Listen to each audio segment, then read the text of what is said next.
Hello, and welcome to the Rough Edges podcast with Sarah I. Fox. In this podcast, I will guide you through my faith and mental health journey to dispel the stigma surrounding mental illness and to create an empowering resource for those who wish to discover more about these topics.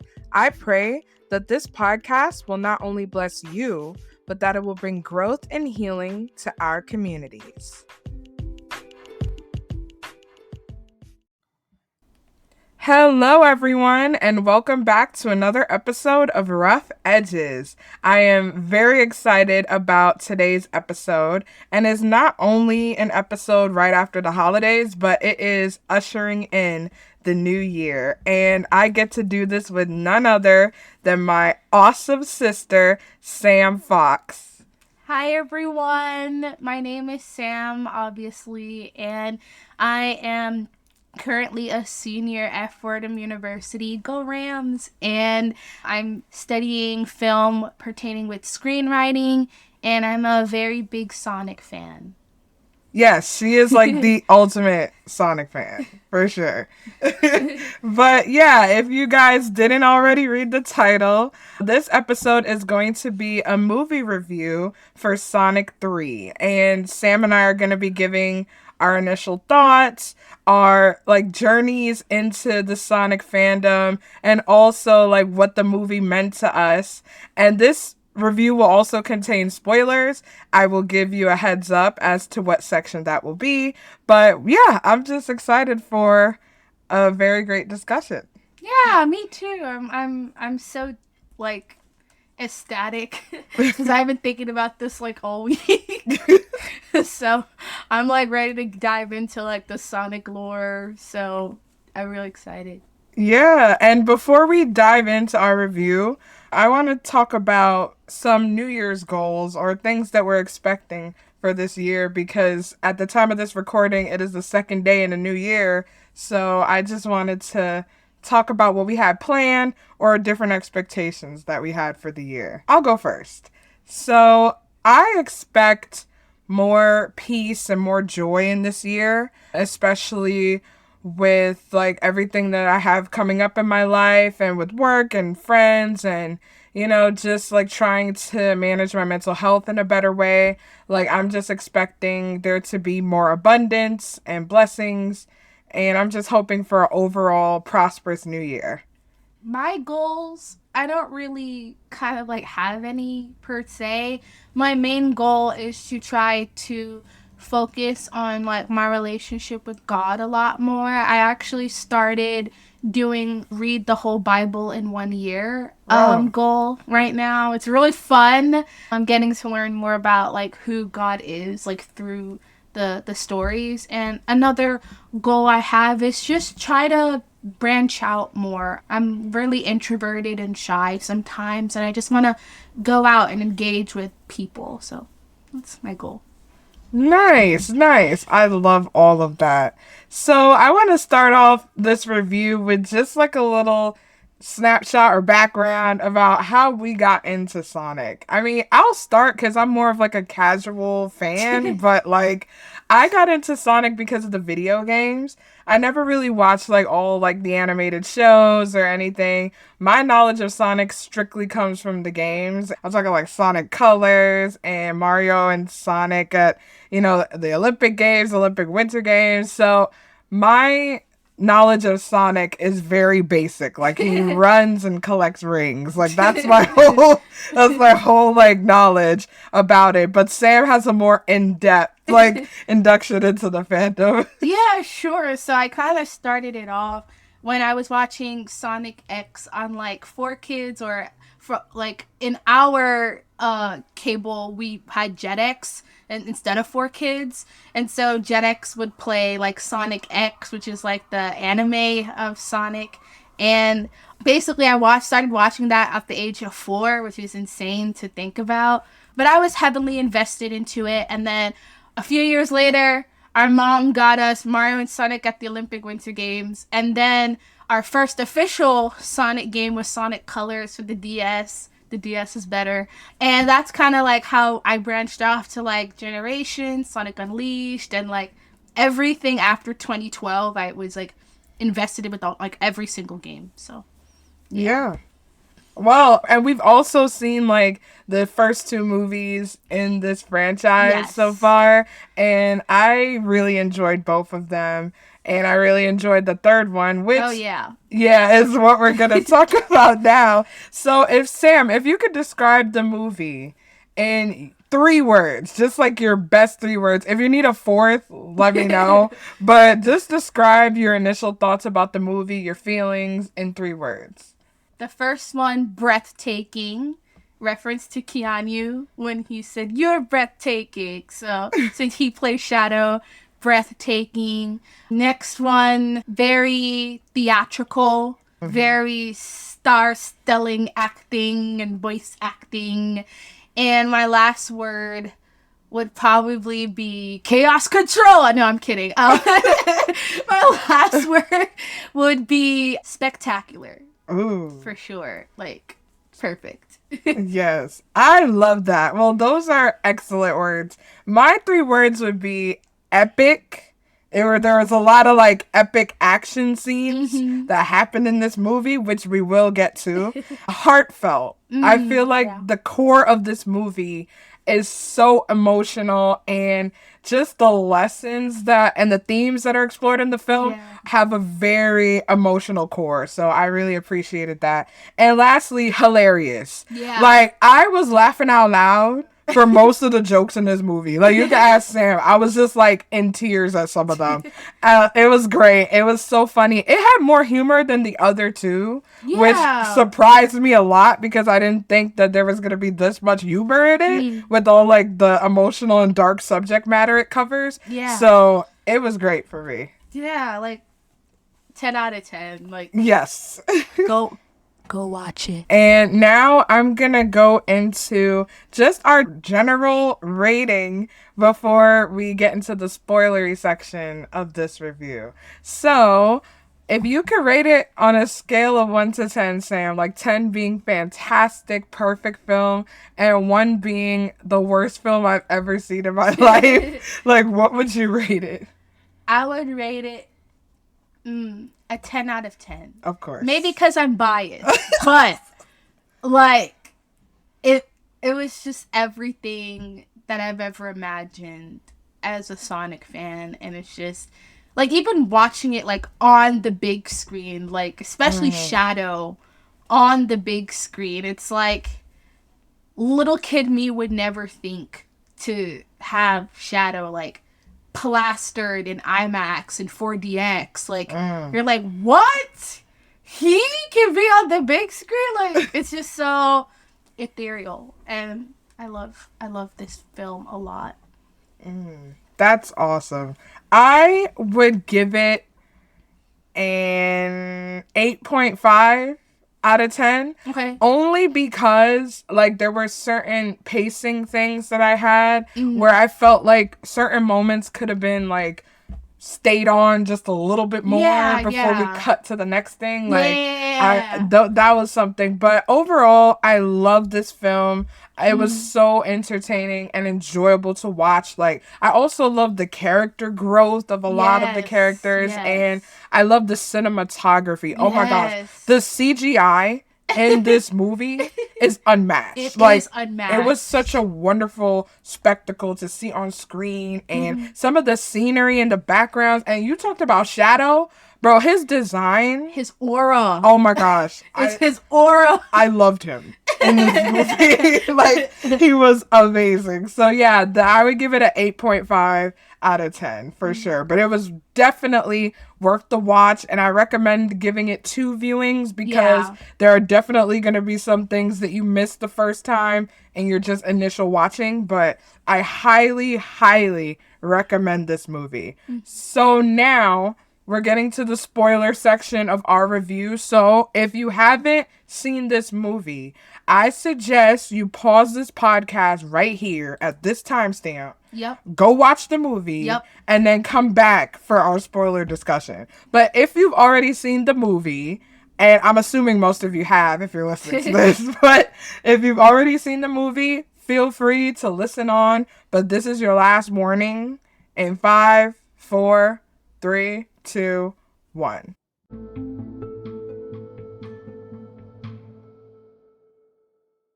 Hello again. Before you dive into the rest of today's episode, I just wanted to say thank you so much for your support and for hitting that play button. If you want to expand on that support, here are 3 ways that you can do so. 1. Leave a review. If anything in today's episode resonated with you, or you want to share how the podcast changed your life, you can do so by leaving a review on Apple Podcasts or Podchaser. 2. Check out our shop.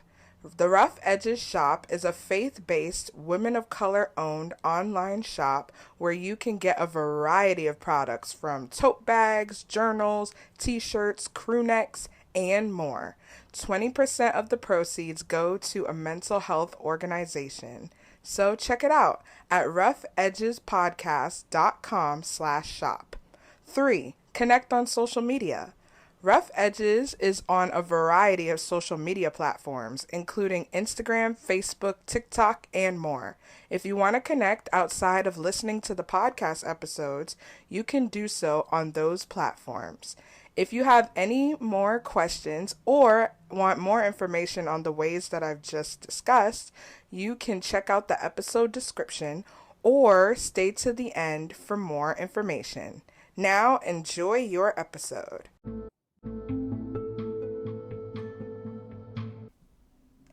Okay, so we're back with our spoiler section of the Sonic 3 review. And I want to start off with like a little section I like to call Grows and Glows. Because I feel like while this movie was like amazing and entertaining to watch, there are some things that we, can fairly criticize.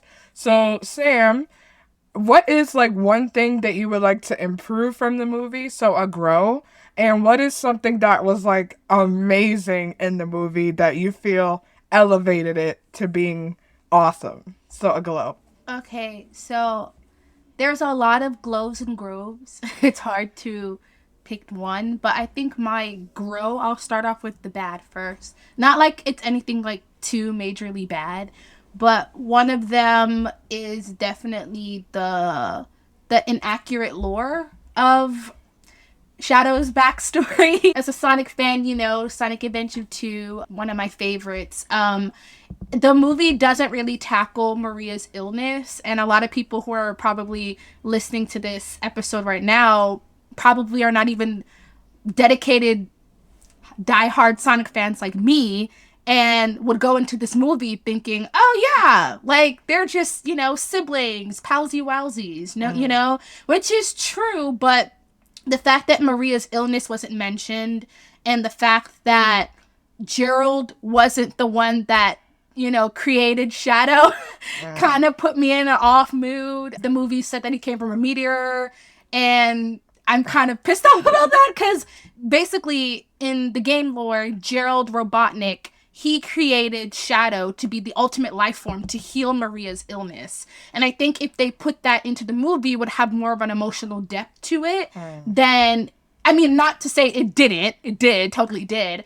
But I'm just saying if we saw like the beautiful montage, like if they stuck with the illness for that, I think I would have, I mean, I bawled like a baby, but I feel like I would be really more emotionally attached to it. And a glow, the Supersonic Super Shadow fight. Oh my god. So, yes. like, that is everything I've ever dreamed of having. It felt very Dragon Ball Z type fighting skills. Like, I just think just seeing, because again, it's not really a spoiler at all if you've played the games, but of course, Supersonic and Super Shadow, they do duke it out and battle at the end. But just seeing that on the big screen just kind of like reawoke my 4-year-old self from when I was watching Sonic X the first time. And they actually did the Sonic Adventure 2 adaptation in Sonic X, for those who don't know. And just seeing that when I was 4 years old, I didn't know what the heck was going on. I was like, whoa, yellow hedgehogs, that's awesome, look at them. But when you're older, it's kind of like you're revisiting that nostalgia, that, oh my gosh, I feel seen. I feel heard as a Sonic fan, that you actually implemented that on a worldwide view. And Mm. that was such a big blow for me. Nice. That is awesome. So for me, a casual like Sonic fan, and when I'm talking casual, I mean very casual. But but for me, a grow would definitely be the pacing of the film. Like I feel like there were certain moments in them that could have been stayed on for a little bit more. And an example of that for me was Tom, right? Like Yeah. I feel like they tried to show that Sonic can not Sonic, Shadow. You're gonna hear this a lot, guys. I don't know why I keep calling Shadow Sonic, but Like gun. It's like the officers. yeah, I'm like the gun officers that thought it was him. But anyway, the moment where Shadow actually saw Sonic in his moment of grief and how it flashed back to Maria, that moment, I feel like we could have stayed on that for a little bit longer, you know, because Yeah. that's like really the crux of the film. So I feel like it would have been done a little bit more justice if they actually gave it that emotional pause and just stayed on that for a little longer. Like certain moments like that, I wish we could have focused on because it took away from certain emotional elements of it. So that's a grow for me. But a glow was definitely the character development. And Yes. we'll get into this more when we talk about the themes, but in particular was Sonic, because we knew that Shadow, his backstory, like this is essentially his film. Like he's being introduced, like he has the backstory going on, like he's the new essential threat that they have to face. So of course it's gonna be focused on Shadow a little bit more. I expected that. But what I didn't expect was character moments, especially from Knuckles. Oh yes. Like, yes. what? The amount of character development that happened in this film was just top tier. And Yes. even from Agent Stone, which Oh we'll my- talk yes. about later. Yes. But, like, amazing character development. This script was phenomenal. I Yes. really appreciated the time and the effort that they took to really develop the characters, especially Sonic, because he was more mature in this one. Like he had better, like, you know, themes to deal with in this one. And so it was just a joy to see like all of that unfold. So that was definitely a glow in my book. Yeah, I totally agree. Like my boy, he did good. He He did good. did. He's growing up, you Yeah, know? I He's know. maturing. My Shayla. Oh. Oh my gosh. But yeah, so speaking of themes, right? We're going to talk about the central themes that are in the movie and what stood out to us in terms of, you know, just like what was explored. And I'll just start because I do want to talk about how this movie talked about grief and loss. And I feel like they didn't shy away from the depravity and the devastation that grief can bring. And I also love how they explored the element of anger in grief. I think in most movies it could turn into, yeah, this is a revenge plot. And they did have some elements of revenge in there. Revenge guac being one of them. But Revenge guac.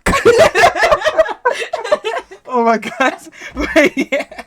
But like they did have elements of revenge in it. But what I really loved is that they gave the anger a space in the grief. And they didn't like, okay, let's just talk about the scene. When Knuckles and Sonic, Oh, when the best scene in the entire film. that I cannot. scene was so well done. And I just really love how even though Knuckles was conflicted about giving Sonic the Master Emerald and the Chaos Emerald so he could turn into Super Sonic, like after what happened with Tom, like this was just a moment of growth for not only Knuckles, but it helped us really see the dynamic between Knuckles, Sonic, and Tails. Yeah. And I especially love how Knuckles was like, look, I know you're not in an emotional state to make decisions right now, but I'm going to trust that you still have your good intentions, that you're still who you are at your core.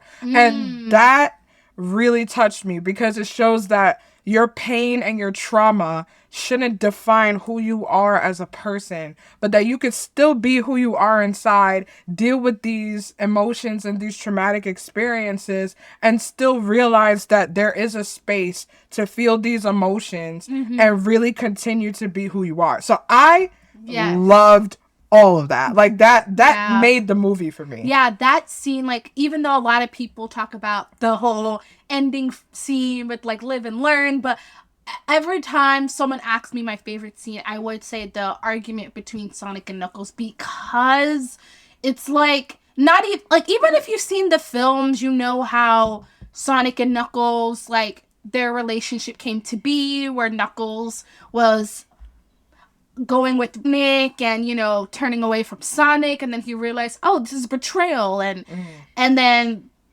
even in the end scene in Sonic 2, where he's like, how did you get back up again even though you failed again and again and again? Like, even though we laughed at that, but he's like, what, like, how did you get past that? And I remember Sonic, I can't remember the direct quote, but he was like, you don't have to be alone anymore. And that made me, like, just feel seen. Like, even as, like, a film major who's doing screenwriting, my goal and passion is for children to find a movie where they can look at a character and say, wow, I feel seen. And that's kind of my goal with screenwriting. And just seeing that being portrayed in a children's film, just feeling like you shouldn't be alone, is just so beautiful to see. Like, I feel heard, I feel seen. And in this film, you can see the growth of that, and the fact that, as people know, like, Tails is the youngest, then it's Sonic, then Knuckles is the older one. And it just shows that growth, and Knuckles just saying, oh, the fox was just trying to comfort you. Like, just hearing that growth. And even if you haven't seen the Knuckles series, Knuckles tries to find a way to adapt to Green Hills, Montana, right at that moment. And he finally realizes that Green Hill is his home. But I also think it's not just Green Hill that's his home, it's also Sonic and Tails. And the fact that he is just so grounded. And the fact, I'm gonna get to groundingness in a minute, and the fact that even Sonic didn't snap at Knuckles, like, he was just convoluted with his anger. Like, anger just wrapped around his heart, because he, in his moment, he's thinking, oh my god, I lost Longclaw, I'm gonna lose Tom. And it's just that covered heart of just like, how am I supposed to move on? And the fact that Knuckles and Tails, even in his anger, they were still able to ground him, is just so, I'm sorry guys, it's so beautiful. That's good. As a whole. So that's my favorite scene of all time. Sorry. Ooh, that is so good. And I agree with that. And that leads to my next theme of community. Because, like, I feel like with the movies, I know, like, in the games and everything, Sonic always has his squad with him. Like, I appreciate that. Like, everybody is so ride or die for Sonic. Like, it's so amazing. But he's always been surrounded by such great people in his community. And the fact that in this movie series, Sonic started off alone. Like, he had to find his family. And to me, that was just a very interesting way to show the growth and development of his, like, roster and the characters. And I really love, especially Sonic and Shadow's, like, talk on the moon. Best scene. Yes. Oh, beautiful. Sorry. Yeah, it was an amazing scene, and we'll talk more in depth about that later. But the one line that I want to focus on is that where Shadow is similarly to Knuckles asking, like, how did you not let your anger, your grief turn into, like, you know, revenge, and like, how did you move past it? Like, does the pain ever go away? Yeah, that was the line. Yeah, and Sonic was just like, no, yeah. it doesn't go away, but here's something that does last, like love and the people who you surround yourself with. Yeah. And that, I was tearing up at that moment. Me too. I was just like, whoa. Like, I love the fact that a kid's film acknowledges that the pain doesn't go away. Mm-hmm. Like, I know it's like tempting, especially in Hollywood, to wrap everything up, happy ending at the end. Right. But like, I just love for that moment, Sonic is acknowledging, like, yeah, I never got over the loss of Longclaw, or I Right. never really, got over, like, maybe Tom is in danger. I don't know how to process this. Right. But even though the pain doesn't go away, like, the community is what grounded him. And I just Yeah. love that. Yeah. I just also love how like Sonic and Shadow are like two sides of the same coin. Yeah. Cause since we're talking about grief, Shadow like losing Maria, and Mm-hmm. that was kind of also, if you think about it, his first encounter with a human. Yeah. And just having Maria and then one of the gun officers, also human, take another like form away from you, Right. then of course he's going to be clouded with that judgment of like, oh my gosh, humans are Yeah. bad. Like, and you just took the one thing that didn't think I was a monster. And Mm. even on that scene when they were on that like flower field and they were looking into the stars, and he looked over and he was like, Maria, do you think I'm dangerous?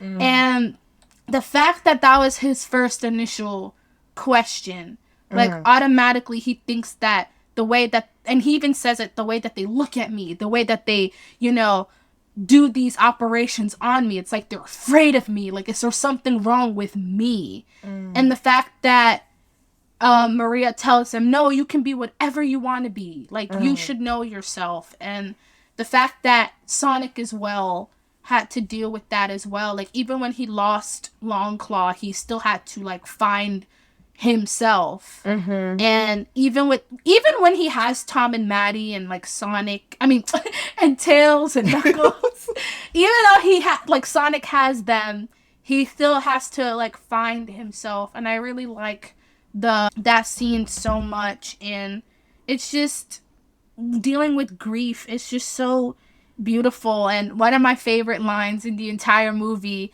is when Shadow says, the light shines even though the star is gone. Oh, yeah. And that is just a perfect example of grief and loss. And Mm. even though they're gone, like even though their light, their demeanor, their their glowing presence in life is gone, like they're still there. Mm. And even like as we're both grieving, still grieving over our grandfather, like Mm-hmm. that line actually made me like bawl out in the theater the first time I saw it. And because it's just like, yeah, how do you move on when you're surrounded by darkness and there's no light? But the Mm. fact that the star, like the actual entity is still there, even though it's not Mm. there. Mm. It's just, I just really love how this movie handled grief, especially during the holidays. It's just, it's like, hey, there's this beautiful kid movie, happy vibes, but dealing with Shadow. And I applaud the screenwriters, the directors, and producers, because Shadow's story is originally like really heavy, really dark, and the Mm. fact that they still had those elements but also made it kid friendly was Mm-hmm. like really beautiful. And just like you said, surrounding yourself with the right people and would not necessarily make that pain go away, but it would help elevate that weight. Like it'll make you feel a lot lighter. And this Mm. movie really touched that a lot. And I wish we got to see like, I mean, we did get to see like Shadow realizing that he surrounded himself with love and community. I mean, he did when he took off his ring inhibitors and he's like, you know what, I'm sacrificing myself because this is what Maria would have wanted. And Mm-hmm. in that moment, he's like, that's my love. That's my community. Like, in that moment, he's like, yeah, this is what Sonic was talking about. And Mm. it's just beautiful. So, yeah. Yeah, I mean I definitely agree with that. And the moment that he did sacrifice himself was the Mm-hmm. part that I cried actually, Yeah. because that was the moment, like you said, he realized that even though her presence and her essence is gone, Mm-hmm. like he could still shine the light and do the right thing, and that Right. was something that really made me cry. I was like, wow, this is just so touching. Yeah, like how Maddie was saying to them, make good choices. The whole Yes, the film is whole about film. making choices, and he made that choice to, Yes. instead of letting his anger and revenge cloud him from making it better for everyone else, he decided to, you know what? I'm going to do it for the one person that actually loved and cared for me. And Mm. that's a good choice. And we all need to, well, obviously we all making good choices in life, and yeah. Yeah. So I do want to go over some characters. Yeah. We could go through them like each because we would be talking for hours if we went through like every single person's moment. Yeah. But for some of the characters, I want you to like talk about one moment that you loved from that character Okay. and just a lesson that you learned from Mm, the character's presence in the story. okay. All right. So I'm gonna start off with Tom and Maddie. Yes. Them just being so supportive of the three of them as a whole Yes. is amazing. And to just go back to the first film where they were like, oh yeah, like Sonic's here, you know, what are we gonna do when we got him his rings and stuff, and just that sense of like family and community, and the fact that even I know it's in the trailer where Sonic was like, Tom, Maddie, we need your help on a super top mission, and they're like, yeah, we're in. And it's just like the fact that they're like there for them, like they Yeah. would do anything for them, is just beautiful. I agree with Sam. Like, they're very supportive. They are just an amazing couple. And they're the only humans besides Dr. Eggman that I really enjoyed seeing on screen for this whole franchise. Oh, Agent Stone, too. Yeah. Like, okay. But, like, anyway, my favorite moment from them was definitely I Captain. Oh yeah. And if y'all know, y'all know. But I just like that like moment between them. But they're really just the bedrock of support for Sonic, Knuckles, and Tails, and they're just amazing parents too. Yeah, I just love, and I love James Marsden and Tika Sumpter anyway. So it's like, Yes. so it's like seeing them. I'm like, oh my babies. So yeah. Yeah.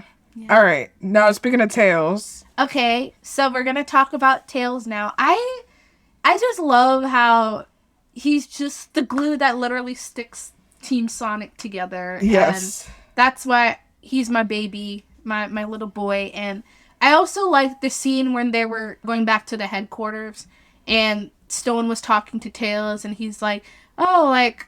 What like does Sonic give you like a payment thing?" And he's like, no, we're friends. And Yeah, he the said, "How is it like being Sonic's henchman?" yeah, and he's like, no, we're not henchmen. We're friends. And he's like, I'm the Yeah. gadget guy. And the fact that he was, even though in this the fight scene between Knuckles and Sonic, like he was there trying to ground them. He's like, come on, guys, like you can't like Yeah. stop. And the fact that he would go out of his way to save Sonic is also beautiful, because we Mhm. also see that in the games, like Tails is Sonic's ride or die, and Sonic's Tails' ride or die. Like they're the best brothers ever. And the fact that he's like, oh, Sonic, he's gonna like fall out of the sky, and he literally went out of his way to go and save him. And Yes. he's just always been the best boy, and he will always forever be the best boy. Okay, well, for me, Tails, he is such an amazing character, and I love Tails because he is very efficient with gadgets and technology, and I think that gets overlooked because the amount of times that he actually got them to places, made Yeah. USB drives to Right. counteract the computers that were setting off like the Eclipse cannon and stuff. Yeah. Like Tails is just like amazing when it comes to technology. And I really love, like Sam was saying, like I really love how he goes out of his way to support the team. And I just, my favorite moment with him is with him and Knuckles. Oh yeah. Where he was like, want to play some base of ball? Yeah, Yo, that a good that brought me callback. back. I was like, oh my gosh, I Like love babies. it. Yeah, but Tails is just amazing. He's so loyal and he's so loving and kind. And I just appreciate him as a character. Yeah. All right, so now we're going to go to Knuckles, another member of Team Sonic. And so for me, I already spoke about this at length, but my favorite moment from Knuckles was definitely that scene of him and Sonic and, him realizing that, hey, you might be angry right now, but I trust that you're going to make good decisions. And just to see how Knuckles has also grown as Mm-hmm. like a big brother figure, but not only that, but also showing that Knuckles does have grounding moments. Like he's not just the comic relief. He's not just Yeah. funny all the time. Like he is a very stoic and serious warrior and he really elevates his team when it comes to like especially being in battle. Mm-hmm. And I really appreciate that lesson of really trusting other people to make good choices. I Mm. mean, there was just like so many moments where, as you said, Maddie was saying, make good choices.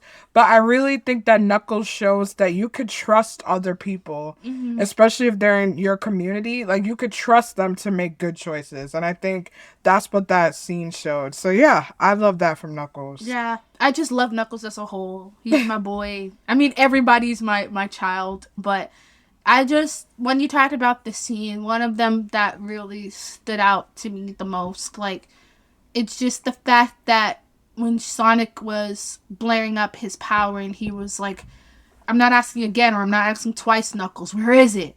And then Knuckles is like, "Don't do this." And then the fact that he just let go, Yeah. the fact that the growth of him just letting go just actually makes me want to cry again, because the fact that he, like you said, just trusts him enough to be like, you know what, you got it, Yeah. even though this is a bad decision, I trust you Yeah. because I know you. And that scene is just so powerful, because it's like the fact that you can have someone in your corner, like you said, to trust in them.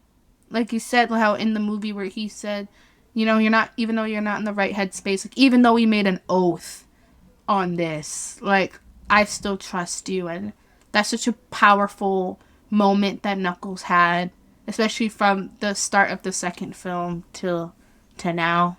It's just so powerful, and he's best boy.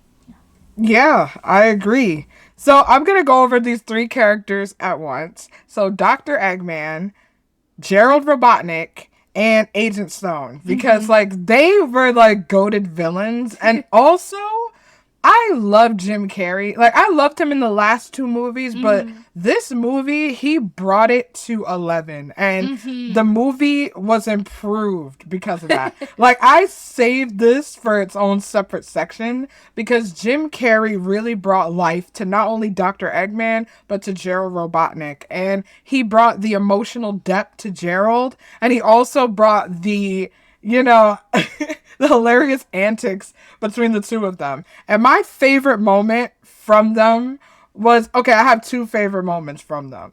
The one where they're having like the virtual reality, like grandson, Oh yeah, grandfather yeah, yeah, moment, yeah. that killed me. And then also the dance Of scene. course. Like that was just so epic. And I think it rivaled like Deadpool's stuff, like most definitely. But Oh. hey, I'm saying that as a Deadpool fan. It's up there with it. But yeah, I loved it. I loved all of it for sure.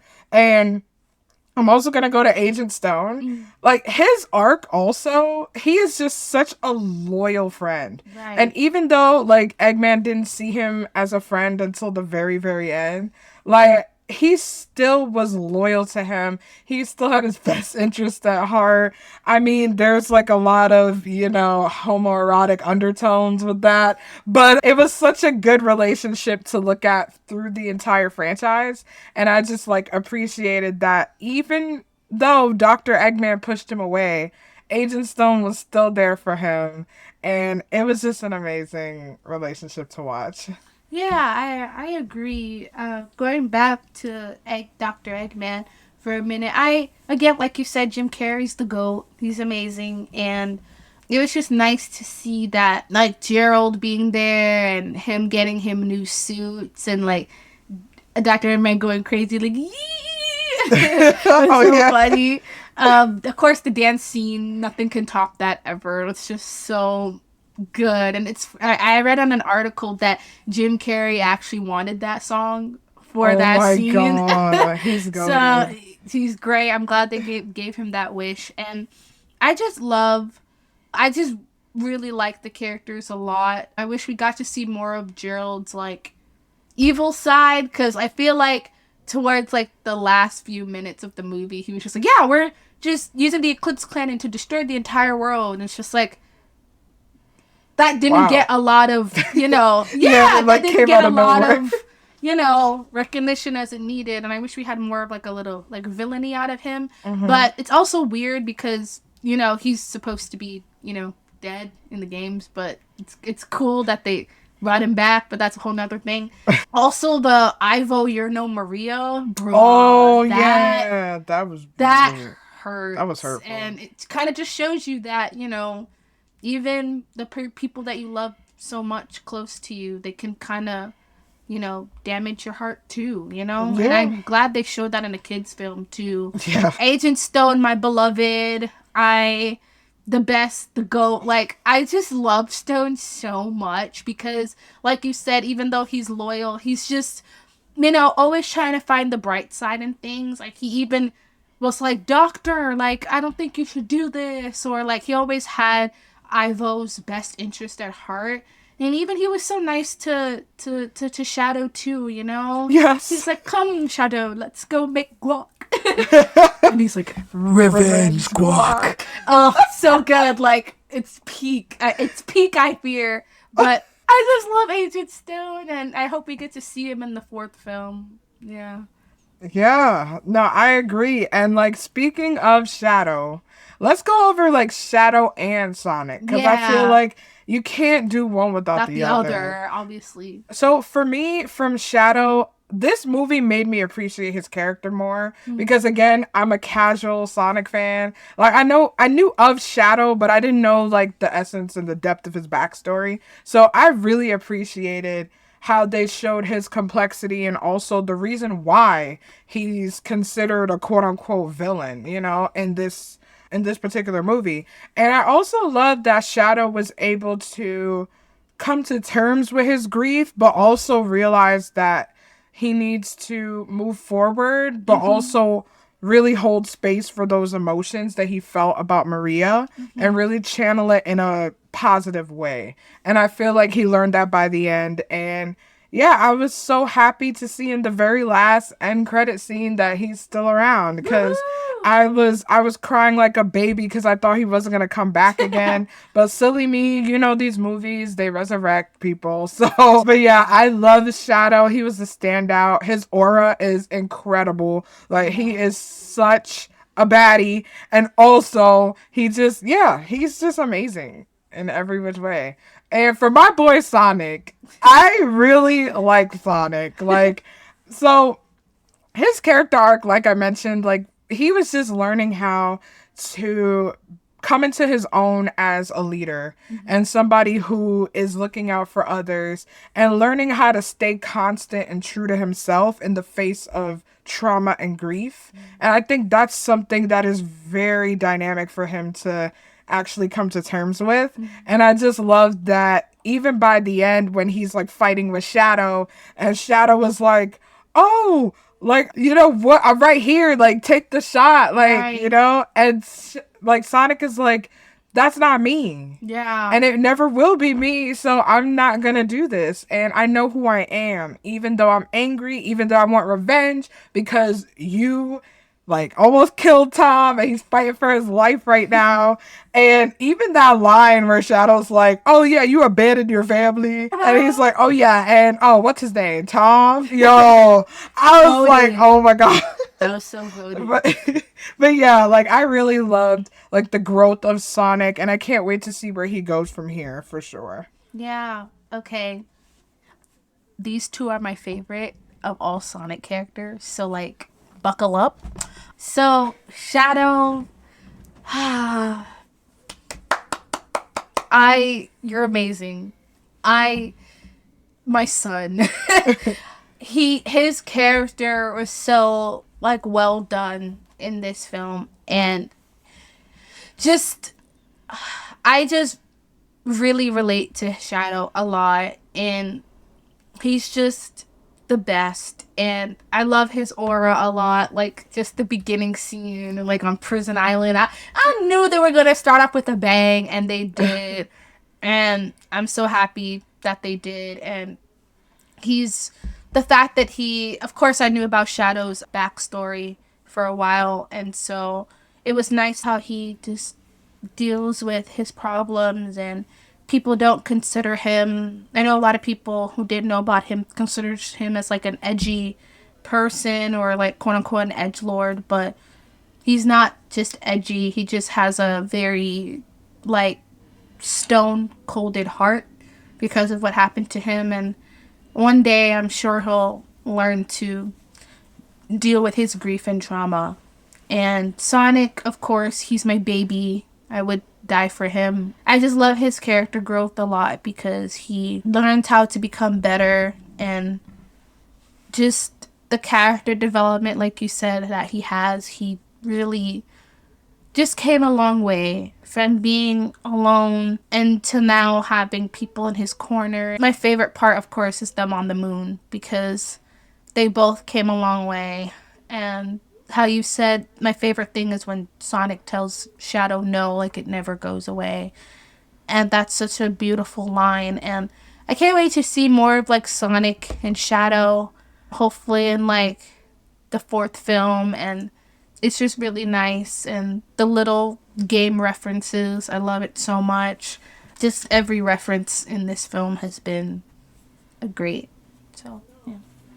Yeah, definitely. And I want to like end off this review because, like I said, we could talk for hours on Yeah. this subject. But I want to end the review with Sam, you being a super fan of Sonic. I want you to give me your top three like Sonic references that you appreciated in this movie. Oh. And I'm just going to do my top three like funny moments from the Okay. film. Okay. One of my favorites is Sonic's talk about low budget flights, no food or movies. We're out of here. Oh my gosh. Peak Sonic Adventure 2 content. Oh my gosh. I literally jumped from my seat at that. Like, literally, like, freaking out, squealing of happiness because I didn't think they were going to do it. Mm-hmm. Definitely live and learn. Oh, like, I don't listen, y'all. Live and learn. Hearing it in like a roundhouse theater of like premiere sound just hits different, and that just felt so nostalgic for me. And just seeing them do the pose, like the dap up, similar to the game too. Like as soon as I heard the did it, like I literally started screaming like crazy. And the way they just dapped each other, oh my gosh, peak. And my last one is my last favorite reference is when Tails says Shadow sacrificed himself to save the planet. They played the exact same score called Sayonara Shadow the Hedgehog from Sonic Adventure 2, and they put it in the movie, the exact same score, and I literally started bawling like a baby because I'm like, oh my gosh. Like, I wish Sonic would have said Sayonara Shadow the Hedgehog. I really wish he did, like the game, but the fact that they had the music really, it was like super touching. So those are my top three references. So Nice, nice. Okay, my top three funny moments. Oh my gosh.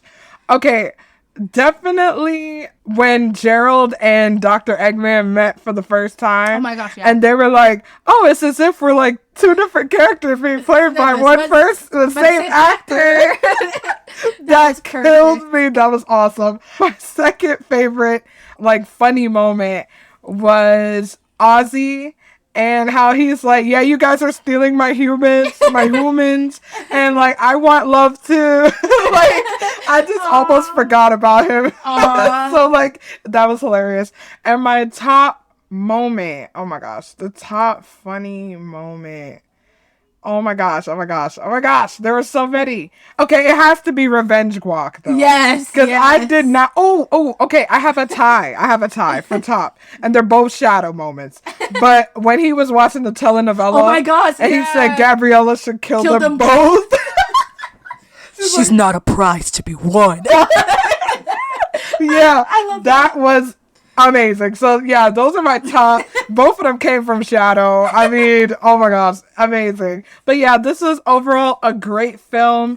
Thank you for listening to this review. Sam, thank you for lending your Sonic knowledge and expertise. Thank you for Yeah, having me. of course, of course. And everybody, I hope you have a very happy new year and stay tuned for more empowering episodes on Rough Edges. Thank you for listening to another episode of the Rough Edges podcast with Sarah I. Fox. If you want more updates on the podcast, you can follow on Instagram at rough.edges.podcast, or you can visit the official podcast website at roughedgespodcast.com. Thanks again for listening and have a wonderful day.